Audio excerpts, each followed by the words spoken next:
નમસ્કાર દોસ્તો, હું છું ડૉક્ટર સૌમિલ માંડલિયા અને હું અમદાવાદ તથા ગાંધીનગર ખાતે મણકા અને સાંધાના એક્સપર્ટ તરીકે પ્રેક્ટિસ કરું છું.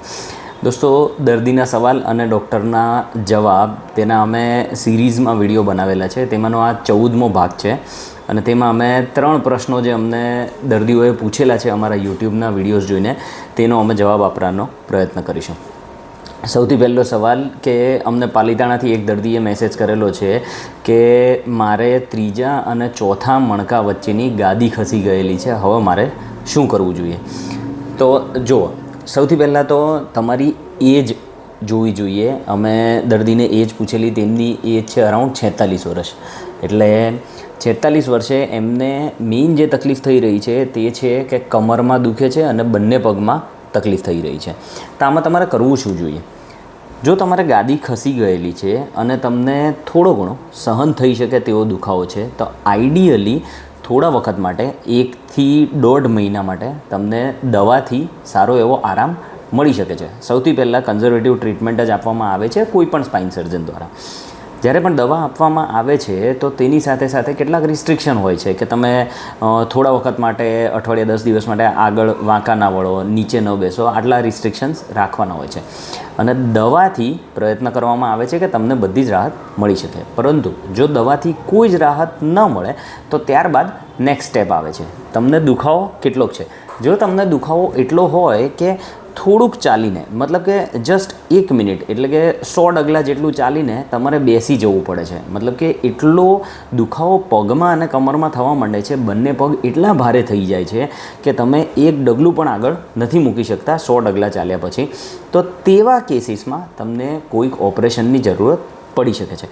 જો કમરનો દુખાવો અસહ્ય હોય તો તેવા કેસીસમાં દર્દીને ટીલીફ, મતલબ કે જે ત્રીજા અને ચોથા મણકાની તમારી ગાદી ખસી ગયેલી છે તો ત્રીજા ચોથા બંને મણકામાં સ્ક્રૂ નાખવામાં આવે છે અને ત્રીજા ચોથા મણકા વચ્ચેની ગાદી કાઢી નાખવામાં આવે છે. તે જગ્યાએ એક મેટલનું કેજ, મતલબ કે તમે સાદી લેંગ્વેજમાં સમજો, મેટલની ગાદી નાખવામાં આવે છે અને તે તમારી નસની ઉપરનું દબાણ હટાડી દે છે, બંને મણકાને ફ્યુઝ કરી દેવામાં આવે છે અને તમારી તકલીફ જતી રહે છે. હવે આ જે ઓપરેશન છે તે એન્ડોસ્કોપિક રીતે પણ થઈ શકે છે, પરંતુ તેમાં સ્ક્રૂ નથી નાખવામાં આવતા. જો નસની ઉપરનું ફક્ત દબાણ હટાડવાનું હોય તો તેમાં ખાલી એન્ડોસ્કોપીનો ઉપયોગ થઈ શકે છે, પરંતુ જો સ્ક્રૂ નાખવાના હોય તો તેમાં મિનિમલી ઇન્વેઝિવ સ્પાઇન સર્જરીનો ઉપયોગ થઈ શકે છે.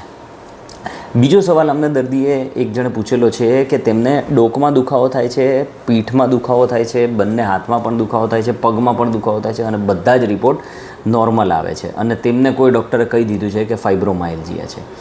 હવે જુઓ, એમને એ જાણવું છે કે ફાઇબ્રોમાયલ્જિયા શું છે. ફાઇબ્રોમાયલ્જિયાનો અમે એક સ્પેસિફિક વિડીયો અલગ બનાવેલો છે, તે તમે અમારી ચેનલ પર જોઈ શકો છો. હું તમને શોર્ટમાં સમજાવું. ફાઇબ્રોમાયલ્જિયા એટલે શું કે તેમાં વર્લ્ડ લેવલે કેટલીક સોસાયટીઝ, જે અમેરિકન સોસાયટી છે કે ઇન્ડિયન સોસાયટી છે, તેમણે કેટલાક ક્રાઇટેરિયા નક્કી કરેલા છે કે સપોઝ 18 કે 19 જેટલી સાઇટ હોય શરીરમાં, એમાંથી 11 જેટલા પોઈન્ટ્સમાં તમને દુખાવો હોય અને બધા જ રિપોર્ટ નોર્મલ હોય તો તેને ફાઇબ્રોમાયલ્જિયા કહેવાય.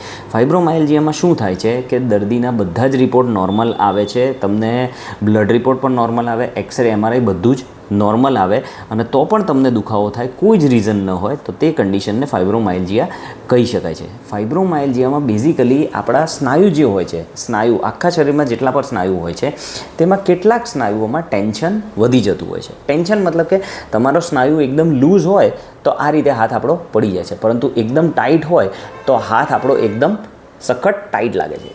તે રીતે ફાઇબ્રોમાયલ્જિયામાં અહીંયા સ્નાયુઓમાં સ્ટ્રેસ વધી જાય તો તેમાં તમને દુખાવો થઈ રાખે છે. આ કન્ડિશનને ફાઇબ્રોમાયલ્જિયા કહેવાય છે.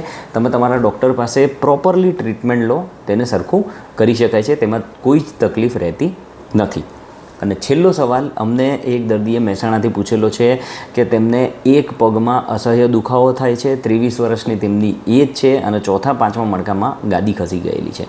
હવે આ દર્દીનો જે અમે એમઆરઆઈ જોયેલો છે તેમાં ફક્ત એક જ જગ્યાએ ગાદી ખસી ગયેલી છે. તમને જો એક જ જગ્યાએ, મતલબ કે ફક્ત ડાબી બાજુએ ગાદી ખસી ગયેલી હોય, તમને દવાથી આરામ ન મળ્યો હોય તો કમરમાં ઇન્જેક્શનનો પ્રયત્ન કરી શકાય છે, પરંતુ તેની સાથે સાથે તમને જો પગમાં વીકનેસ, મતલબ કે કમજોરી આવી ગયેલી હોય, પગમાં એકદમ તમને નબળાઈ આવી ગયેલી હોય, ચાલવામાં તકલીફ થતી હોય કે પછી સંડાસ પેશાબમાં તકલીફ થવા માંડી હોય તો તમને એન્ડોસ્કોપિક, મતલબ કે દૂરબીનથી સ્પાઇન સર્જરી કરીને ખૂબ જ સારી રાહત આપી શકાય છે. તેમાં તમારે ગભરાવું ન જોઈએ. તમે તમારા સ્પાઇન સર્જનને મળો અથવા અમને અમદાવાદ કે ગાંધીનગર અપોઇન્ટમેન્ટ લઈને મળવા માટે આવી શકો છો અને ત્યારબાદ તમને ખૂબ જ સારી રાહત મળી શકે છે. ધન્યવાદ.